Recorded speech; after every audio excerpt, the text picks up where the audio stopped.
Hello and I welcome to our channel Shiksha with Motivation. तो today here we discuss top 50 question of polity राज्य व्यवस्था जो कि हमारे अपकमिंग एग्जाम है एसएससी जीडी, एसएससी सीएचएसएल और एफसीआई एजी grade third जो कि अभी अपकमिंग जनवरी या फेब में एग्जाम कंडक्ट किए जाएंगे। उसके लिए बहुत बहुत इंपॉर्टेंट है। तो हम जो आज डिस्कस करेंगे वो मोस्ट एक्सपेक्टेड क्वेश्चन होंगे plus previous year arcs question होंगे जो प्रीवियसली बहुत फ्रीक्वेंटली पूछे गए हैं एग्जाम में।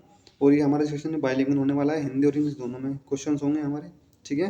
और जितने भी एग्जाम होते हैं जिसमें जीएस आती है उसके लिए हर एग्जाम के लिए इंपॉर्टेंट क्वेश्चन हैं। तो चलिए शुरू करते हैं अपने सेशन को। A lot to know, a lot to discuss.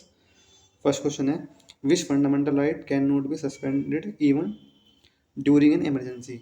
तो आपातकाल के दौरान ऐसा कौन सा मौलिक अधिकार है जो निलंबित नहीं किया जा सकता।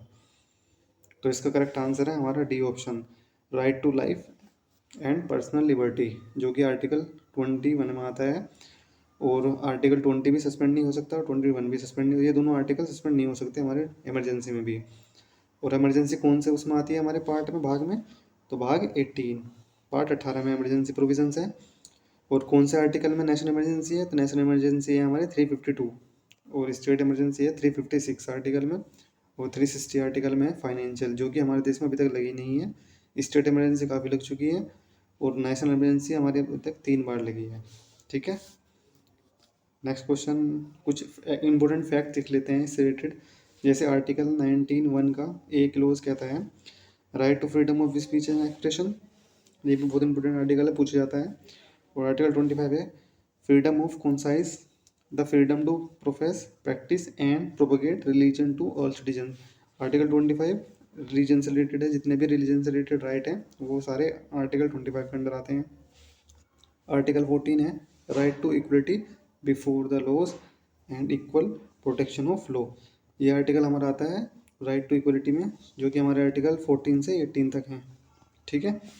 Article 15, the state shall not discriminate against any citizen on religious, race, caste, sex और प्लेस ऑफ बर्थ और एनी ऑफ देम। तो जो स्टेट है वो डिस्क्रिमिनेशन नहीं कर सकता किस पे, रिलीजन पे, रेस पे, कास्ट पे और सेक्स पे की डिस्क्रिमिनेशन करे। ठीक है। आर्टिकल 17 ये बहुत इंपॉर्टेंट है, बहुत पूछा जाता है, एसएससी का फेवरेट, एसएससी का फेवरेट है, ये बहुत पूछती है एसएससी अपने एग्जाम में। Abolition of untouchability. ठीक है, आर्टिकल 17। नेक्स्ट क्वेश्चन है, joint session of the two houses of parliament is chaired by. सदन के दोनों सदनों के संयुक्त अधिवेशन की अध्यक्षता किसके द्वारा की जाती है।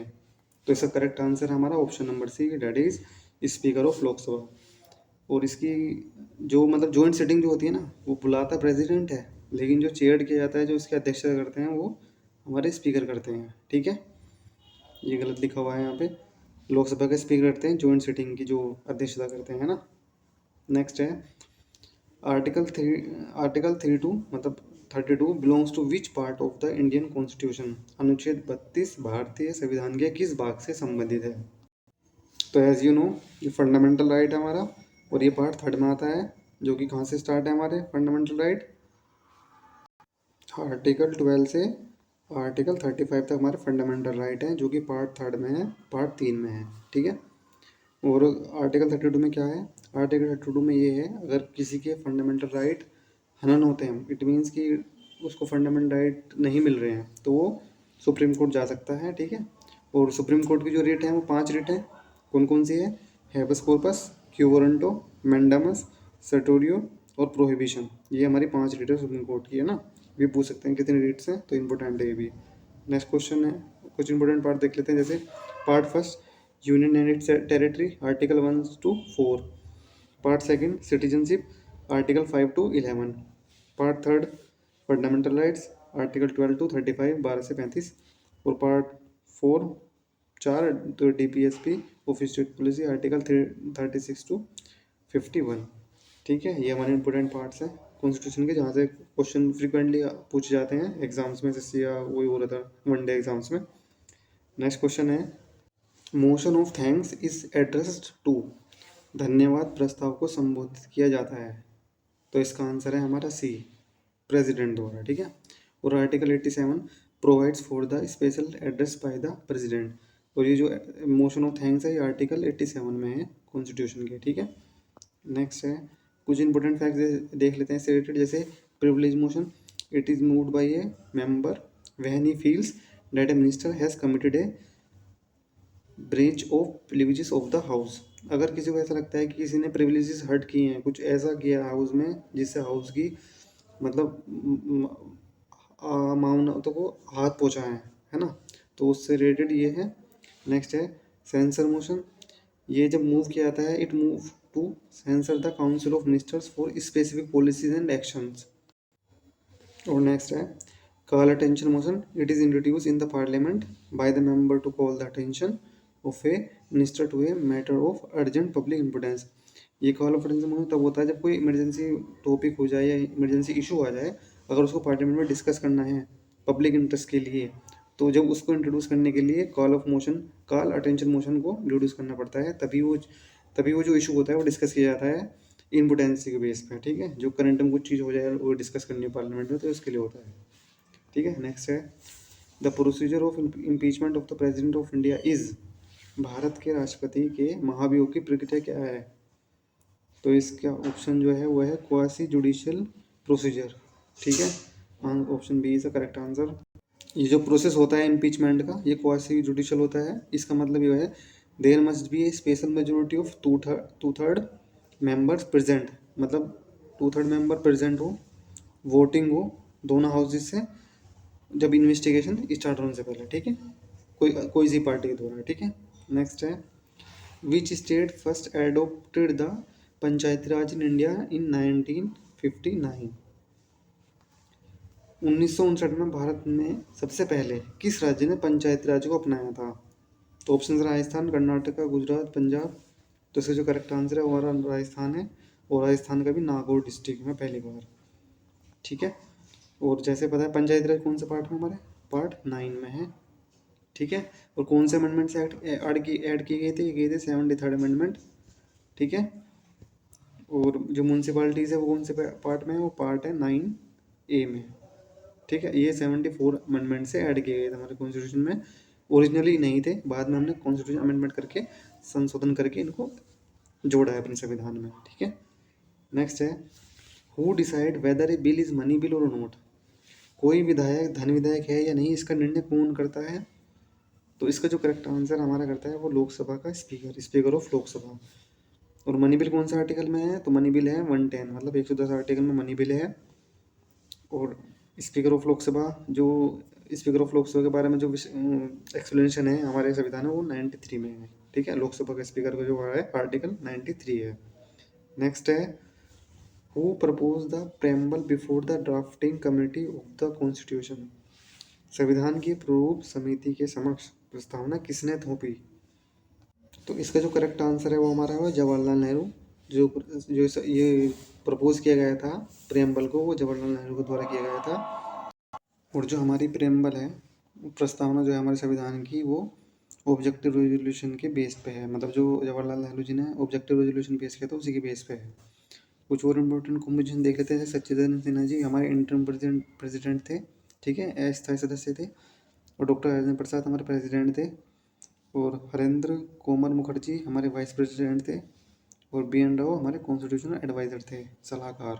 और सबसे पहले 1934 में इन्होंने ही सजेशन दिया था कि हमें अपना संविधान बनाना चाहिए। नेक्स्ट है कुछ इंपॉर्टेंट फैक्ट देख लेते हैं, जैसे कमेटी के हेड देख लेते हैं। जैसे ड्राफ्टिंग कमेटी के हेड कौन थे, B.R. अम्बेडकर थे।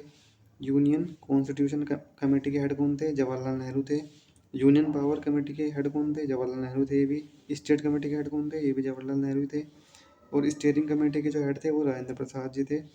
और रूल ऑफ प्रोसीजर कमेटी के जो हेड थे वो थे डॉक्टर राजेंद्र प्रसाद। और प्रोविंशियल कॉन्स्टिट्यूशन कमेटी के जो हेड थे वो थे हमारे सरदार वल्लभ भाई पटेल जी, ठीक है। नेक्स्ट है which article of Indian constitution give the power to president to impose president rule in state, कौन सा अनुच्छेद राष्ट्रपति को राष्ट्रपति शासन लगाने की शक्ति देता है किसमें, राज्य में, स्टेट में। तो इसका जो करेक्ट आंसर है वो है आर्टिकल 356, 356। आर्टिकल 356 क्या कहता है, if a state government is unable to function according to constitution provision the union government can take direct control of the state machinery.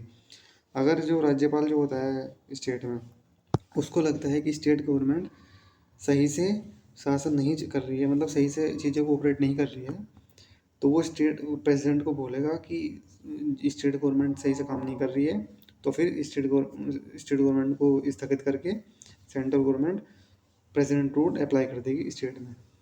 ठीक है, नेक्स्ट है all doubts and dispute in connection with the election of president are inquired into decide by. राष्ट्रपति चुनाव से संबंध में सभी संदेह और विवादों की जांच और निर्णय किसके द्वारा किया जाता है? अगर राष्ट्रपति के चुनाव से रिलेटेड कुछ भी इशू है या कुछ भी वो है, मतलब डिस्प्यूट है, तो उसको जो रिजोल्व करता है, उसको जो देखता है, उसे हियरिंग करता है, वो सुप्रीम कोर्ट करता है, सुप्रीम कोर्ट ऑफ इंडिया। ठीक है, और ये कहाँ लिखा हुआ है? तो आर्टिकल 71 में लिखा हुआ है all dispute and doubts arising out or in connection with the election of president or vice president shall be inquired into and decided by court। तो जो प्रेसिडेंट और वाइस प्रेसिडेंट के इलेक्शन से कुछ भी डिस्प्यूट होगा, ठीक है, तो वो सुप्रीम कोर्ट हमारा देखेगा उसको।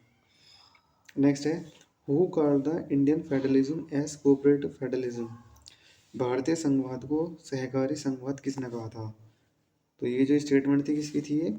तो ये स्टेटमेंट थी जी ऑस्टिन ने। ये जी ऑस्टिन ने बोला था कि भारतीय संवाद को सहकारी संवाद कहा था उन्होंने। ठीक है, इंडियन फेडरलिज्म है कोऑपरेटिव फेडरलिज्म।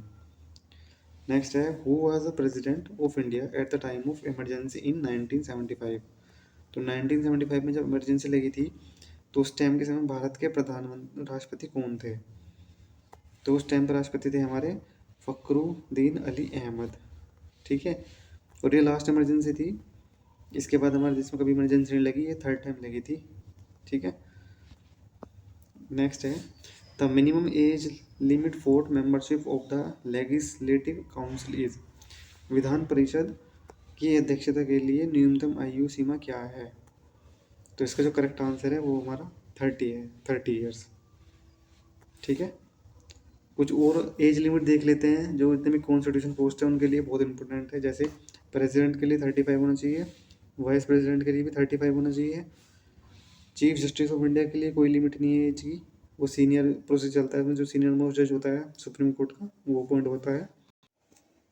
और मेंबर ऑफ राज्यसभा, तो राज्यसभा के मेंबर के लिए भी 30, गवर्नर ऑफ स्टेट के लिए भी 35, और जो चीफ मिनिस्टर ऑफ स्टेट है उनके लिए भी 25, और मेंबर ऑफ ग्राम पंचायत, अगर ग्राम पंचायत का सदस्य बनना है तो उसके लिए 21 सब जगह।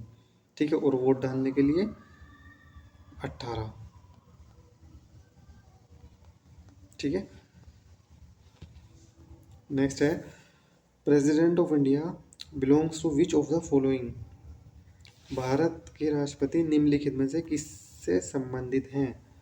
तो हमारा ऑप्शन ए द पार्लियामेंट से रिलेटेड है। ठीक है, parliament is the composition of the president, the house of Lok Sabha and the Rajya Sabha. तो अगर पार्लियामेंट के कंपोजिशन की बात करें तो पार्लियामेंट के कितने भाग होते हैं? 3 भाग होते हैं। कौन कौन से होते हैं? राष्ट्रपति, लोकसभा और राज्यसभा।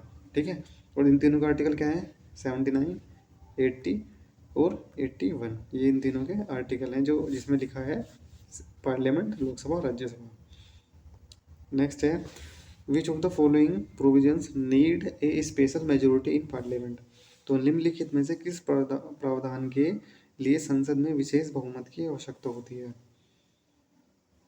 तो इसका जो करेक्ट आंसर है वो है चेंज इन फंडामेंटल राइट। अगर फंडामेंटल राइट में कुछ चेंज करना है, बदलाव करना है, तो उसके लिए संसद में विशेष बहुमत की आवश्यकता होती है, और वो आवश्यकता होती है, चेंज कर सकते हैं, लेकिन बेसिक स्ट्रक्चर को चेंज नहीं कर सकते। फिर भी चेंजेस कर सकते हैं जो नीड होंगे, बट आप बेसिक स्ट्रक्चर को चेंज नहीं कर सकते संविधान के। ठीक है, नेक्स्ट है इसी कुछ रिलेटेड कुछ फैक्ट देख लेते हैं। जैसे मेजोरिटी के बारे में, सिंपल मेजोरिटी क्या होती है? More than 50% of the present and voting. जितने भी मेंबर हैं प्रेजेंट में उस टाइम पे और जो वोटिंग हो रही है उसके 50% वो सिंपल मेजोरिटी होती है। एब्सोल्यूट मेजोरिटी होती है more than 50% of total strength of house. जितनी भी हाउस की स्ट्रेंथ होती है, टोटल स्ट्रेंथ जो होती है उसका जो 50 मोर देन 50% मतलब 51%, वो हमारी एब्सोल्यूट मेजोरिटी हो जाती है। और स्पेशल मेजोरिटी क्या होती है? This refers to a majority of 2/3 members present, मतलब प्रेजेंट भी हों और वो जो वोटिंग कर रहे हैं उन वोटिंग में से 50%, over 50% total strength of the house, जितनी भी हाउस की स्ट्रेंथ है उसका वोटिंग करना एक तो, और वोटिंग में से 50 का भी 2/3, ठीक है, वो हमारी स्पेशल मेजोरिटी होती है। और आर्टिकल 368 में क्या लिखा हुआ है, 361 में जो कि पार्ट 20 में है, the constitution deal with the power of parliament to amend the constitution. तो आर्टिकल 368 में लिखा हुआ है कॉन्स्टिट्यूशन अमेंडमेंट के बारे में, संविधान संशोधन, ठीक है। नेक्स्ट है, India has taken the concept of judicial review from which countries constitution. Bharat ने न्यायिक समीक्षा की अवधारणा किस देश के संविधान से ली है? तो इसका जो करेक्ट आंसर है वो है यूएसए। यूएसए में जुडिशियल रिव्यू है और वहाँ से ही कॉपी किया, वहाँ से मतलब उन्हीं के उस कॉन्स्टिट्यूशन से हमने अपने कॉन्स्टिट्यूशन में ऐड किया है जुडिशियल रिव्यू। जैसे अगर कुछ और इम्पोर्टेंट चीज़ फैक्ट देखें, जैसे जो ब्रिटेन के पार्लियामेंट से हमने क्या लिया, पार्लियामेंट्री गवर्नमेंट जो है ब्रिटेन से ली है, और क्या ब्रिटेन के संविधान से हमने रूल ऑफ लॉ लिया है, लेजिस्लेचर प्रोसीजर भी वहाँ से उनके संविधान से लिया है, सिंगल सिटीजनशिप भी, कैबिनेट सिस्टम भी, और प्रोपोगेटिव रिट्स भी, जितने भी रिट्स होते हैं प्रोपोगेटिव रिट्स भी होती हैं, ये भी हमने यूके के ब्रिटेन के संविधान से लिया है। और ऑस्ट्रिया के संविधान से लिया है हमने कॉन्करेंट लिस्ट और फ्रीडम ऑफ ट्रेड, कॉमर्स और intercourses and joint sitting of two houses, ये भी हमने ऑस्ट्रेलिया से संविधान से लिया है। नेक्स्ट है, कुछ और देख लेते हैं कहाँ कहाँ से लिया हमने। कनाडा से हमने लिया है federation with a strong centre, appointment of state governor, ये भी हमने कनाडा से लिया है, और advisory jurisdiction of supreme court, ये भी हमने कनाडा के संविधान से लिया है। आयरलैंड से संविधान से क्या क्या है, आयरलैंड के संविधान से है DPSP of state, nomination of member of Rajya Sabha, method of election of president, जो प्रेसिडेंट के इलेक्शन का जो मेथड है ना, जो हमारा जिस जैसे हम इलेक्शन कराते हैं, तो वो भी हमने आयरलैंड से लिया है। यूएसए से हम बात कर चुके हैं, जैसे यूएसए से हमने लिया फंडामेंटल राइट हमने यूएसए से लिए हैं। इंडिपेंडेंस ऑफ जुडिशरी भी हमारी यूएसए से, judicial review, impeachment of president, removal of supreme court और हाई कोर्ट जजेस, और पोस्ट ऑफ वाइस प्रेसिडेंट, ये हमने यूएसए से लिया है। नेक्स्ट है, controller and audit general of India is appoint for how many years. तो भारत के नियंत्रक एवं महालेखा परीक्षक की नियुक्ति कितने वर्षों के लिए होती है? तो इसका जो करेक्ट आंसर है वो 6 ईयर, 6 साल के लिए नियुक्ति होती है। कैग ऑफ इंडिया कौन है प्रेजेंट में? तो श्री गिरीश चंद्र मुर्मू, ठीक है, ये हमारे प्रेजेंट में कैग है। और कौन सा आर्टिकल है कैग का? तो 148, 148, ठीक है। नेक्स्ट है, which of the following amendment is also known as the mini constitution of India. निम्नलिखित में से किस संशोधन को भारत के लघु संविधान के रूप में भी जाना जाता है? तो इसका जो करेक्ट आंसर है वो है कॉन्स्टिट्यूशन अमेंडमेंट 42, जो कि कब हुआ था? 1974 में, ठीक है। और जो 44 कॉन्स्टिट्यूशन अमेंडमेंट हुआ था वो हुआ था 1978 में, ठीक है। और इसी आर्टिकल मतलब संविधान, ये जो संविधान अमेंडमेंट हुआ था 44 वाला, इसी अमेंडमेंट से हमने राइट टू प्रॉपर्टी को, जो फंडामेंटल राइट था, हमने उसे हटा दिया था। और 74 कॉन्स्टिट्यूशन अमेंडमेंट से जो 1992 में हुआ था, उससे म्यूनसिपालिटीज़ और लोकल अर्बन गवर्नमेंट सिस्टम को इस्टेब्लिश किया था, जो कि कौन से पार्ट में है? 9A में है, ठीक है। नेक्स्ट है, in India the concept of single citizen is adopt from. Bharat में एकल नागरिकता की अवधारणा को अपनाया गया है कहाँ से? तो ये हमने लिया है ब्रिटिश कॉन्स्टिट्यूशन से, ठीक है। नेक्स्ट है, the chairman of public accounts committee of parliament is appoint by the. तो संसद की लोक सेवा समिति के अध्यक्ष की नियुक्ति किसके द्वारा की जाती है? तो इसका जो करेक्ट आंसर है हमारा वो है स्पीकर ऑफ लोकसभा, लोकसभा के स्पीकर पीएसी के जो अपॉइंट करते हैं, ठीक है। पीएससी के चेयरमैन को अपॉइंट करते हैं कौन? लोकसभा के स्पीकर। नेक्स्ट है, right to form cooperative societies was incorporated in Indian Constitution by which of the following Constitution Amendment Act। तो किस किस अमेंडमेंट एक्ट से संशोधन से कोऑपरेटिव सोसाइटी फॉर्म करने का अधिकार मिला? तो ये था कॉन्स्टिट्यूशन अमेंडमेंट 97 जो कि 2011 में हुआ था। 97 कॉन्स्टिट्यूशन अमेंडमेंट बहुत इंपॉर्टेंट है, इससे ही कोऑपरेटिव सोसाइटी का राइट मिला था फॉर्म करने के लिए। ठीक है, नेक्स्ट है what is the other name of act 1909? 1909 में जो एक्ट आया था, अधिनियम आया था, उसका दूसरा नाम क्या था? तो उसका नाम था मोर्ले मिंटो रिफॉर्म्स। ठीक है, Lord Minto come to be known as the father of communal electorate.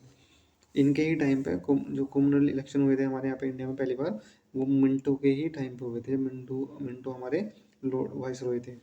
ठीक है, नेक्स्ट है first health minister of independence India was. तो स्वतंत्र भारत के पहले स्वास्थ्य मंत्री कौन थे? तो ये थे हमारे राजकुमारी अमृत कौर, पहली हेल्थ मिनिस्टर। ठीक है, नेक्स्ट है विच committee recommend inclusion of fundamental duties? किस समिति ने मौलिक कर्तव्य को शामिल करने की सिफारिश की थी? तो ये थी हमारी स्वर्ण सिंह कमेटी।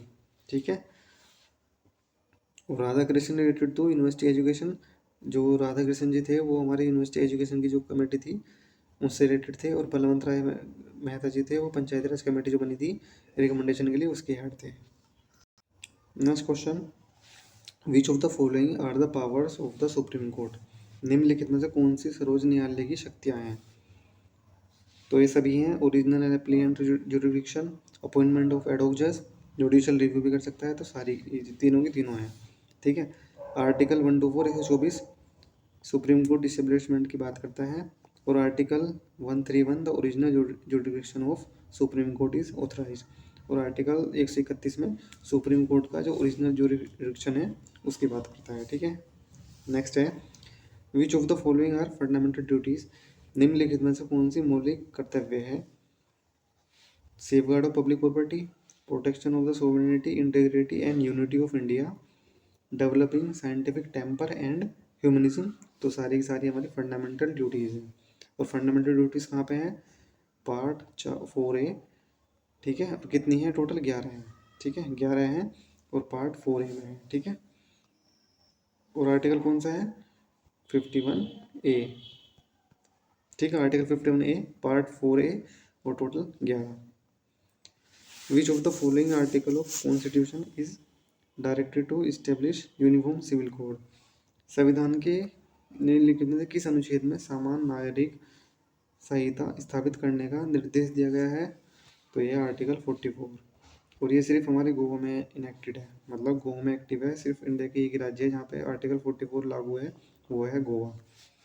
ठीक है, आर्टिकल 44 बात करता है free and compulsory education for children. ठीक है, और आर्टिकल 39 डील करता है principle of policy to be followed by the state. ठीक है, नेक्स्ट है which of the following is the constitution body? निम्नलिखित में से कौन सी संवैधानिक निकाय है? तो ये हमारा national commission for scheduled caste, NCST हमारा कॉन्स्टिट्यूशन बॉडी है। और ये जो है ये जो हमारी है national minority commission, national child, ये हमारी स्टैचुरी बॉडी है। इनको हमने एक्ट के द्वारा पहले एक्ट पास कराया पार्लियामेंट से, फिर इस्टेब्लिश किया, तो ये हमारी स्टैचुरी बॉडी हुई। तो ये आज सबके लिए आपका क्वेश्चन है, तो इसका आंसर प्लीज़ कमेंट बॉक्स में ज़रूर दें। ठीक है, उम्मीद करता हूँ आपको सेशन पसंद आया होगा, और आप हमारे चैनल पर रेगुलर बने हुए हैं और अपनी नॉलेज को इंक्रीज़ कर रहे हैं। तो stay tuned guys, thank you for watching, please like share and subscribe our channel.